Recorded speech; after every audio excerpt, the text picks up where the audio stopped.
घोटाळ्यामुळे one खात्यासह ठाणे महानगरपालिकेची नाचक्की होत असतानाच आता ठाणे महानगरपालिकेचा आणखीन एक प्रताप उघडीस आलाय. अमेरिकेतील काही राज्य आणि युरोपमधील काही देशांनी हद्दपार केलेला अमेझॉनचा मेगा डेटा सेंटर ठाण्यात उभारण्याचा घाट घालण्यात आलाय. या डेटा सेंटरमुळे नोकऱ्या उपलब्ध होतील असा दावा केला जात असला तरी केवळ 60 जणांना नोकऱ्या मिळणार असून त्या बदल्यात 600 ठाणेकरांच्या जीवावर बेतणार आहे. आधीच 30 MLD पाणी कमी येत असल्याची कबुली अर्थसंकल्पात आयुक्तांनी दिलेली असताना ठाण्याच्या वाटेचे 12 MLD पाणी या डेटा सेंटरला दिले जाणार आहे. तसेच अमर्याद वीज वापर, ध्वनी प्रदूषण यामुळे ठाणेकर बेजार होणार आहेत. त्यामुळे या सेंटरला आमचा विरोध असणारच आहे. सभागृहात विरोध तर करूच, मात्र जनतेमध्येही जाऊन विरोधाची भूमिका घेऊ असा इशारा राष्ट्रवादी काँग्रेस शरदचंद्र पवार पक्षाचे राष्ट्रीय सरचिटणीस आमदार डॉ. जितेंद्र आव्हाड यांनी पत्रकार परिषदेत दिला. तर जिल्हाध्यक्ष मनोज प्रधान यांनी हा डेटा सेंटर ठाणेकरांच्या मुळावर उठला असून पर्यावरणीय हानी देखील मोठ्या प्रमाणात होणार आहे. त्यामुळे या डेटा सेंटर विरोधात रस्त्यावर तशीच कायदेशीर बाजूने लढा देणार आहोत असे त्यांनी सांगितले. अमेझॉन कंपनीने कल्पतरूकडून बाळकुंभ परिसरात 1830 कोटी रुपयात 130 कोटींचे मुद्रांक शिल्लक भरून 53 एकर जमीन खरेदी केली आहे. येथे मेगा डेटा सेंटर उभारण्यात येणार आहे. हे डेटा सेंटर म्हणजे ठाणेकरांच्या मुळावर उठलेला राक्षस असल्याचा आरोप राष्ट्रवादी काँग्रेस शरदचंद्र पवार पक्षाने केला आहे. या पत्रकार परिषदेत गटनेते अभिजित पवार आणि महिला अध्यक्षा मनीषा भगत हे देखील उपस्थित होते. जोशी साहेबांना फोन केला तर ते बोलले की ते अमेझॉनचं माळवी साहेब बघतायत, त्यामुळे आज उद्यामध्ये तुमच्याकडे पाठवतो. मला कळे ना की असं काय आहे की आपण लपवायचा प्रयत्न करतोय. म्हणून खोलात गेलो तर संशोधनानंतर असं कळलं की 54 एकर जमीन बाळकुंभला अमेझॉननी विकत घेतली आहे. 1830 कोटी रुपयाची ही जमीन होती. 130 कोटी रुपये फक्त त्यांनी स्टॅम्प ड्युटी भरलेली आणि 31 ऑक्टोबर 2022 ला ती रजिस्टर केली. आता तिकडे बनतंय काय तर मग कळलं की तिथे डेटा सेंटर बनतोय. डेटा सेंटर, हजारो डेटा सेंटर सगळ्या जगात आहेत. पण ह्या डेटा सेंटर आणि बाकीच्या डेटा सेंटर्स मध्ये जो फरक यायला लागलाय तो 2022 नंतर यायला लागला, जेव्हा AI इंट्रोड्यूस झाला. हा एक हायपर स्केल डेटा सेंटर बनतोय, म्हणजे जिथे AI चे कम्प्युटर्स ठेवतात. आता साधा डेटा सेंटर आणि ह्या डेटा सेंटर मध्ये फरक आहे, तो आपल्याला समजून घ्यायला पाहिजे. जे AI चे डेटा सेंटर असतात त्याला पाणी मुबलक लागतं आणि ह्या डेटा सेंटरला ठाणे महानगरपालिकेने 12 MLD पाणी द्यायचं कबूल केलंय. आता रोजचं 12 MLD पाणी म्हणजे आपण ऑलरेडी आपल्या बजेटमध्ये आपल्या सगळ्यांना माहिती आहे की 31 MLD पाणी आपल्याला ऑलरेडी कमी आहे. ते सोडून 12 MLD यांना आपण द्यायला निघालोय. म्हणजे किमान 30,000 ते 50,000 कुटुंबांना जेवढं रोजचं पाणी लागतं तेवढं एका डेटा सेंटरला आपण देतो. याचं दुसरं म्हणजे आजूबाजूच्या परिसरात कमीत कमी 3 ते 5 सेंटीग्रेडनी तापमान वाढतं आणि अमेरिकेतल्या 10 स्टेट्सनी डेटा सेंटर बॅन केलेले आहेत. युरोपच्या 7 कंट्रीजनी डेटा सेंटर बॅन केलेले आहेत. आणि असं असताना आपण ठाण्यामध्ये त्यांनी जागा भले स्वतः विकत घेतली, पण आपण कुठली एन्व्हायरमेंटल परीक्षा बघितली किंवा काय आपण बघितलं आणि त्यांना करून दिलं? जगभर तुम्ही बघा, जर कुठे डेटा सेंटर असेल तर ते शहराच्या बाहेर 5 किलोमीटर लांब, 10 किलोमीटर लांब असतं. हे शहराच्या मध्यभागी आहे. आणि तुम्हाला मी एक दाखवतो, कुठे ही एक बघण्यासारखं आहे की त्याच्या पेरिफेरीमध्ये काय आहे. 321 मीटरवर, अक्षरशः 321 मीटरवर कल्पतरू सोसायटी आहे. म्हणजे 8 सोसायट्या, 5 शाळा आणि 3 हॉस्पिटल हे अगदी अर्ध्या किलोमीटरच्या रेडियस मध्ये.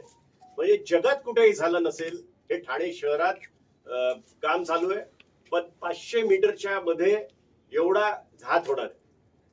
याचा दुसरा प्रॉब्लेम असा असतो की ऑलमोस्ट 90 डेसिमलचा आवाज 365 दिवस आणि 24 तास चालतो. म्हणजे तुम्ही विचार करा की एक ट्रॅक्टर जेवढा आवाज करतो, तो ट्रॅक्टर आपण चालवतो तेव्हा आवाज असतो, ट्रॅक्टर पासून लांब गेलो तो आवाज बंद होतो. 24 तास 365 दिवस हा लो डेसिबलचा प्रॉब्लेम काय असतो, ते भिंती पार करून तुमच्यापर्यंत पोहोचतात. म्हणजे ही लोक कशी राहणार आहेत? अशा प्रकारच्या पोल्युशन म्हणजे नॉईज पोल्युशन मध्ये लोक राहू शकतात का, हा विषय आहे. याला परवानग्या आपण का दिल्या आणि काय परवानग्या दिल्या, एन्व्हायरमेंटलचं काय क्लिअरन्स घेतलं.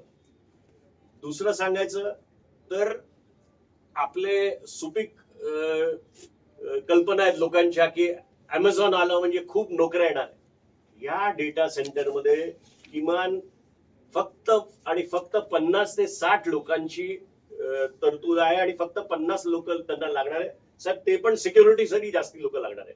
म्हणजे कुठेही आपल्याला त्याचा की ठाण्यातल्या लोकांना नोकऱ्या मिळणार आहेत अशातलाही काही भाग नाही. तर ह्या सगळ्या अनुषंगाने आम्ही आयुक्तांना परवा एक पत्र लिहिलं. त्या पत्रामध्ये आम्ही 6 गोष्टी त्यांना विचारल्या. त्यांचं अजून काही उत्तर आलेलं नाही. हे पत्र मी आपल्या सगळ्यांना देतो आणि त्याची उत्तरं जर आली नाहीत तर मग साहेबांचं म्हणणं आहे की हे डेटा सेंटर आपण उघडून दिलं नाही पाहिजे. आणि तेही बाळकोणमध्ये. हिच्या पुढचं जे ठाणं आहे हे बाळकोण काल्हेर असं वाढत जातं. त्याच्यामुळे ह्याचा जो पर्यावरणाचा धोका आहे आपण लक्षातच घेतला आणि जगामध्ये आता ह्याच्या विरुद्ध आवाज निघाला. वर्ल्ड हेल्थ ऑर्गनायझेशननी पण ह्याच्या विरुद्ध काही प्रश्न विचारले आणि केवळ अमेझॉन नावाची फॉरेनची कंपनी येते. अजून आपल्याला पांढऱ्या कातड्याचा नाद काय आपला सुटलेला नाही. आणि एखादा विषय महासभेत आला ते कशाला निवडून आलेत नगरसेवक? हे नगरसेवक कशाला निवडून आले? तुम्ही सुप्रीम कोर्टात जाता, 2800 कोटी रुपयाचा TDR देण्याचा काय बोलाचाली करता. महासभा अस्तित्वात असते, एवढा मोठा TDR जाणार आहे, तुम्हाला महासभेची परवानगी घ्यायला नको? कायद्यान्वये तुम्हाला महानगरपालिकेचा 1 रुपयाही खर्च करायचा असेल किंवा द्यायचा असेल किंवा उलाढाल करायची असेल तर तुम्हाला महानगरपालिकेची परमिशन घ्यावी लागते. फॉरेस्ट मध्येही तसंच केलं. या अमेझॉनचे 50 शेल्टर आले. शेल्टर खाली काय 50 अधिकारी येऊन बसवणार आहात? लोकांचे जीव महत्वाचे आहेत की तुमचे चोचले महत्वाचे? आणि हे कुठलं उत्तर आलं की माळवी बघणार आहे? माळवीचा काय संबंध? मनीष जोशी जबाबदार आहे, सचिव तो आहे. सचिवाने अशी उत्तर तुम्ही महासभेला पहिल्यांदा माहिती का नाही दिलीत? उद्या विधानसभेमध्ये एखादा विषय आणला आणि एखाद्या मंत्र्याने सांगायचं की मी नाही बोलणार, मुख्यमंत्री येऊन बोलणार आहेत, मुख्यमंत्री 4 दिवसांनी बोलणार आहेत, आम्ही विषयाला हातच नाही घालणार. म्हणजे महासभेतल्या नगरसेवकांना फक्त येडं करण्याचं काम सध्या चालू आहे. दोन्ही महासभेमध्ये आम्ही असे विषय दाखवून देऊ ज्याच्यामध्ये झालम झोल आहे. त्या झोल लपवण्यासाठी म्हणून यांना विचारांना सगळ्या नगरसेवकांना अंधारात ठेवण्यात येतं. नगरसभेही काही इतके डीप जात नाहीत की या विषयाचं गोष्ट. 50 शेल्टर कशाला देणार आहेत अमेझॉन? काय कारण काय? एकदम त्यांना कुठलं प्रेम आलं ठाणेकरांबद्दल? आज ठाण्यात तसंच पाणी कमी आहे. मानता की नाही ठाण्यात पाणी कमी आहे? एक तरी पत्रकार सांगेल का ठाण्यात पाणी आहे म्हणून? मग असं असताना 12 MLD पाणी दररोज द्यायचं. आणा ना गव्हर्नमेंट कडनं, आणा 12 MLD. एवढा मोठा फायदा जर गव्हर्नमेंटला होणार आहे, महाराष्ट्र सरकारचं जगभरात ना होणार आहे, आणा 12 MLD पाणी. आणि ठाणेकर देत आहेत म्हणून अजून 12 MLD घ्या, म्हणजे 24 करा. ठाण्याची तरतूद तरी होईल. त्या भागाचं टेम्परेचर 3 ते 5 किलोमीटरनी वाढणार आहे. आता हे बघा, यांनी शॉर्ट मध्ये सांगितलं, हा मॅप आहे ना, हा तुम्ही तुमच्याकडे घ्या.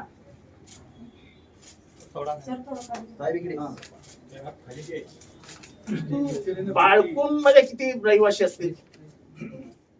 बाकी सोसायटी राहू द्या, बाळकुण गावामध्ये किती जण राहतात? म्हणजे गावाच्या गाव उद्ध्वस्त करायचे का तुम्हाला? द्या ना कुठेतरी बाहेर ठिकाणी द्या.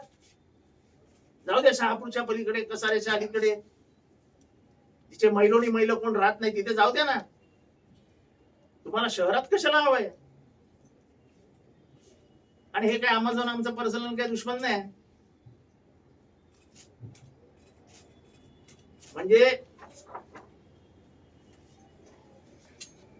युरो किड्स 497 मीटरवर, अष्टविनायक हॉस्पिटल 417 मीटरवर, माऊली चाइल्ड केअर हॉस्पिटल 401 मीटरवर, ग्राउंड लोढा 607 मीटरवर, म्हणजे सगळे 1 किलोमीटरच्या आत आहेत. रुस्तमजी 700 मीटरवर, म्हणजे 1 किलोमीटर पण लांब नाहीत. आता रुस्तमजी मध्ये किती लोक राहायला आलेत अरबान्यामध्ये, म्हणजे त्यांनी काय दिवसभर आवाज सहन करत बसले. आणि it is a environmental hazard, पर्यावरणाच्या दृष्टीने अतिशय धोकादायक आहे. एक तर ठाण्याचं टेम्परेचर यांच्या झाडे कापणीमुळे किती वाढलंय, पाहिजे तशी झाडं कापतात. आतापर्यंत 1,00,000 झाडं कापली किती, 10,000च्या वरती. त्याचं उत्तर आणि परत आपल्याकडे याचं असतंच, आम्ही परत लावणार आहोत. कुठे लावणार आहोत आणि कशी उगवणार आहेत, त्याचं काय उत्तर नाही. कुठे लावलीत ते काय कळायला मार्ग नाही, कुठे उगवलीत ते काय कळायला मार्ग नाही, लावणार आहोत. हे कुठल्या राजकीय दबावाखाली काम करतात हेच मला कळत नाही. म्हणजे 2800 कोटी रुपयाचा TDR हा तर लूट आहे, लूट. तुम्हाला महासभेची परवानगी लागते हे तुम्हाला माहित नाही. सर्वोच्च न्यायालयाच्या न्यायमूर्तींना कळताचीच माहित असेल, पण इथल्या महापालिकेच्या आयुक्तांना माहित नाही की मला महासभेत जाऊन निदान कमीत कमी माहिती तरी द्यायला पाहिजे की आपण असं असं करतो.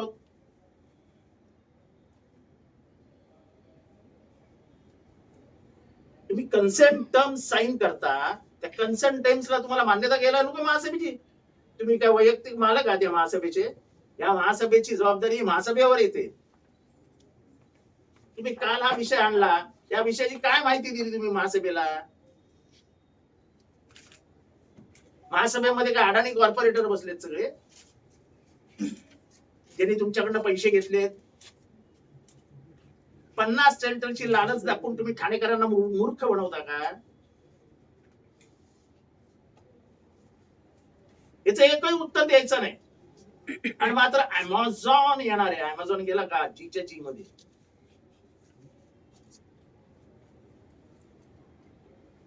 बाळकुंच्या लोकांचं काय भलं करणारा, त्यांच्या प्रकृतीवर ह्याच्यावर यामुळे होणाऱ्या परिणामाची जबाबदारी कोण घेणार आहे? एक काम करा ना, अमेझॉनच्या बाजूला आयुक्तांचा, उपायुक्तांचा सगळ्यांचे बंगले बांधून घ्या तिथे आणि तिथे राहायला सांगा त्यांना. महापौर निवासी तिथेच बांधा आणि सांगा राहा तिथे तुम्ही त्या आवाजामध्ये.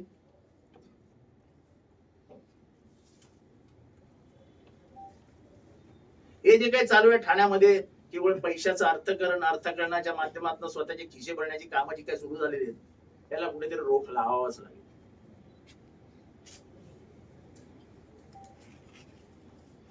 असं असतं की स्थानिक जे आहेत, नगरसेवक असतील, लोकप्रतिनिधी असतील, आमदार खासदार असतील, ते यावर काही प्रश्नचिन्ह उपस्थित. कसं आहे, सगळ्यांनाच सगळे प्रश्न कळतात असे नाही. आम्ही संशोधन केलं, आम्ही रिसर्च केला म्हणून आम्हाला कळलं. थोडं वाचन जास्ती आहे डेटा सेंटर्स बद्दल, त्यामुळे आम्हाला कळलं. कदाचित त्यांना माहित नसेल. असं आम्हाला म्हणायचं नाही की त्यांना कुणी लक्ष देत, कोणी लक्ष देत नाही. 2800च्या TDR कडे आम्ही आतमध्ये आम्हीच म्हणतोय का? विरोधी पक्षाचे मंत्री म्हणतायत की याच्यात घोटाळा झालाय. म्हणजे विरोधी पक्ष नाही, सत्ताधारी पक्षाचे मंत्री म्हणतायत याच्यात घोटाळा झालाय. मी म्हणतोय का? मी म्हणतोच. अख्खं ठाणं म्हणताय याच्यात घोटाळा झालाय. मंगळवारी महासभा होणार आहे, त्या मंगळवारी महासभा होणार आहे. तुमच्या पक्षाची ती भूमिका काय असेल तिथे? आम्हीच टाकली लक्षवेधी. ती तर TDR झाली ह्या विषयावर म्हणून पत्रकार परिषद घेतली आणि त्या सत्तेच्या जोरावरती मंजूर केल्यानंतर आता त्याला काय करणार तुम्ही? हो हो हो हो हो हो झालं. पण जेव्हा इम्प्लिमेंटेशन होईल तेव्हा तुमची काय भूमिका? विरोध तर करूच. तुम्हाला आमचा स्वभाव माहिती आहे. गोषवारे जरी कंपनी असली तरी कोणाचाही मित्र, आमचा मित्र नाही तो. सदस्यांना गोषवारे जेव्हा दिले जातात तेव्हा त्या गोषवारेमध्ये गटनेत्याची मीटिंग होते. प्रत्येक महासभेपूर्वी गटनेत्यांची मीटिंग होते. त्या गटनेत्याच्या मीटिंग मध्ये आपल्या प्रश्न विचारला, प्रश्न डावलला गेला. गोश्वाराची जेव्हा फाईल दिली जाते तुम्हाला सदस्यांना, तेव्हा हा 577चा गोश्वारा त्याच्यामध्ये त्या होता. दिवशी ज्यावेळेस हे सगळे गोषवारे वाटण्यात आले तेव्हा एकही हा 577चा गोषवारा नव्हता. नव्हता. कारण मीही त्यांनी- विचारलं तर मला सांगितलं नाही, आयत्या वेळी नाही, येणार. नाही, नाही, नाही, एक लक्षात हा, घ्या. इथे वेळेस तुम्ही- तुम्ही आणि तो दिला पत्रकार- 7 तासांनी. तुम्ही पत्रकारांनी हे लक्षात घ्या, गोषवारा लपवणं म्हणजे महासभा आणि ठाणेकरांना फसवणं आहे आणि याच्यासाठी सचिवावरती कारवाई व्हायला हवी. तुम्ही ठाणेकरांना मूर्खात काढता का? गोषवारा हा अख्ख्या ठाण्यात जातो, पेपरमध्ये पब्लिश होतो. आनंद कांबळे आपण जुने पत्रकार आहात, होतो की नाही? होतं ना. म्हणजे ठाणेकरांपासून माहिती लपवणं हे म्हणजे ठाणेकरांना ठाणेकरांची फसवणूक करण्यासारखं आहे. मग याच्यासाठी जैसा गोषवाऱ्यावर कोणाची सही असते? कोणाची सही असते? सचिव. सचिवाची. मग सचिवावरती का कारवाई करू नये?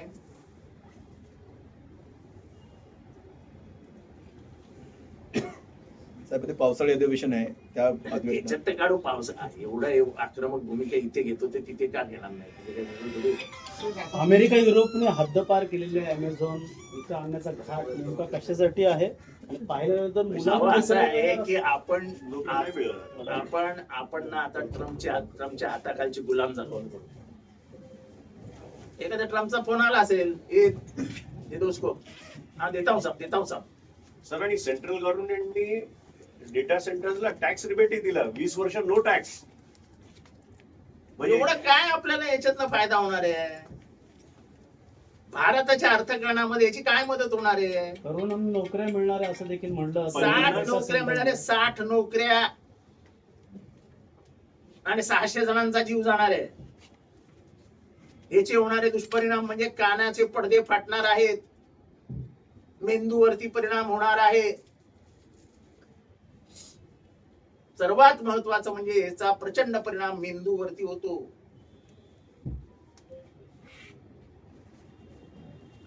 अमेझॉनची या ठिकाणी वीट रचून देणार का राष्ट्रवादी? नाही, असं आहे की आमचा विरोध आहे.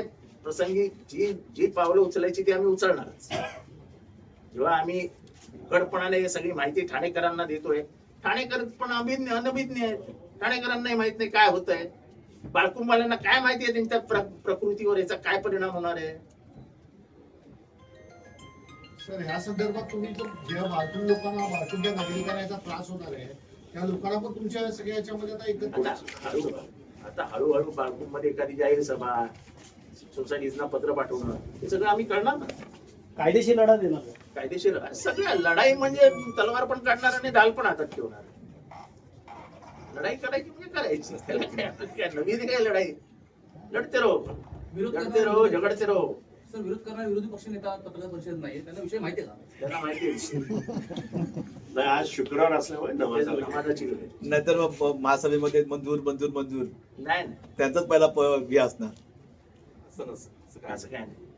आम्हाला त्या एकंदरीत आम्ही वरती बसतो, आम्हाला दिसतं ना तुमचा विरोधी पक्ष नेता काय करत ते. पण ज्या विषयामध्ये मी आहे त्या विषयाची काय काळजी करू. डेटा सेंटर शहरापासून लांब असणं गरजेचं आहे का? आणि कितपत लांब असणं पाहिजे की आणि बाबा साधारण आता जागतिक स्तरावरती जे काही नियम केले जात आहेत, काही राष्ट्रांनी तर डेटा सेंटर आमच्याकडे आणायचंच नाही. राष्ट्रांनी, राज्यांनी नाही, राष्ट्रांनी असा निर्णय घेतलाय की आमच्याकडे डेटा सेंटर आणायचं. मग ते राष्ट्र मूर्ख आहेत का?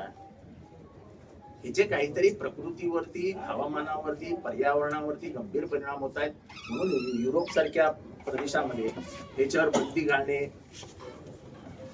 हे आपल्या राज्यामध्ये त्याचा नाक म्हणजे त्यांना येऊच न देणं, हे सगळं केलेलं आहे ना. आणि त्यांना फ्रेश वॉटर लागतं. हे जे सांगतात ना की एसटी पितलं. काय ते? आयुक्त काय प्रक्रिया केलेलं सांगतायत? पाणी, आयुक्त प्रक्रिया केलेलं पाणी. रिसायकल्ड पाणी हा घेऊ. अजिबात नाही. त्यांना चालतच नाही, त्यांना टोटल खोटं चालतच बोलतात. नाही. जा आता गुगलवर जा आणि डेटा सेंटरचं करा. त्यांना रिसायकल्ड पाणी म्हणजे नाही चालत. याचा अर्थ काय माहितीये का? महासभेतल्या नगरसेवकांना काही समजतच नाही. त्यांना वरनं एखादा फोन आला, हो म्हणायचं, हो साहेब, आम्हाला प्रश्न विचारू नका. आयुक्तांनी घ्यावी ना पत्रकार परिषद, आम्ही आरोप केले, द्यावी उत्तर याची.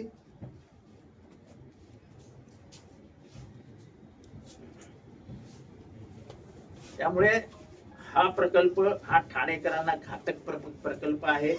ठाण्याच्या ठाण्याचं तापमान किती वाढलं? म्हणजे ठाण्याचा तापमान वाढण्याची जबाबदारी कोणावर आहे? 10-15 हजार झाडं कापली गेली, आपल्याला काहीच वाटत नाही. मी पत्रकार म्हणून तुम्हाला विचारतो, काही तुमची नैतिक जबाबदारी आहे की नाही आहे?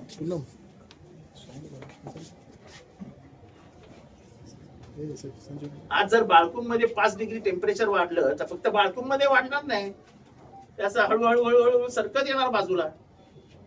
आणि बाळकुंग तर सुंदर परिसर आहे.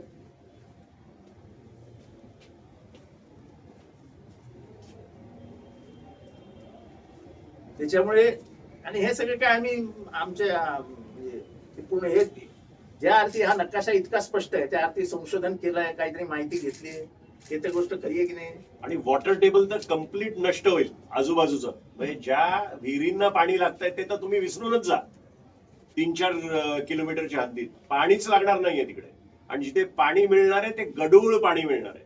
आणि मी तुम्हाला 1 नाही, मी नाही 30 नाही, तुम्हाला 50 चित्रफित दाखवू शकतो माझ्या फोनमध्ये की कसा फरक पडलेला आहे डेटा सेंटरच्या बाजूला असलेल्या घरांवर. सत्ताधारी आणि अधिकाऱ्यांची हात मिळवणी झाली का या संदर्भात? आम्हाला कोणाची हातमिळवणी आजकाल कोणाशी होते काही सांगता येत नाही. कुठला दलाल इथे ठाण्यात काम करतोय सध्या काही माहिती नाही. जगवानी, खतवानी, पटवानी कोण मला माहित नाही, कोण वाणी कुठला माल विकतोय काही समजत नाहीये. त्यामुळे मला त्याच्यावरती काय बोलायचं नाही. साहेब, तुमच्या पक्षाचे नगरसेवक मंगळवारी काय भूमिका घेणार आहेत किंवा काय? आमचा विरोध आहे म्हणून तर मी बसलोय येऊन. म्हणजे तुम्ही बसलाय, पण काय वेगळं काही आणखी करणार आहे? वेगळं काय करणार? एवढी माहिती तुम्हाला दिल्यानंतर कमीत कमी डोळे तर उघडतील. त्यांची भूमिका हे प्रखर मांडतील आणि विरोधातली भूमिका असेल. विरोधात भूमिका असेल, पण त्याच्या आधीच आम्ही ठाणेकरांनाही माहिती देतो आहोत. पालिकेने जर तो प्रस्ताव मान्य केला तर पुढे तुम्ही काय भूमिका? आम्हाला माहिती आहे पालिका मान्य करणार, कारण का प्रत्येकाच्या खिशात वजन आहे.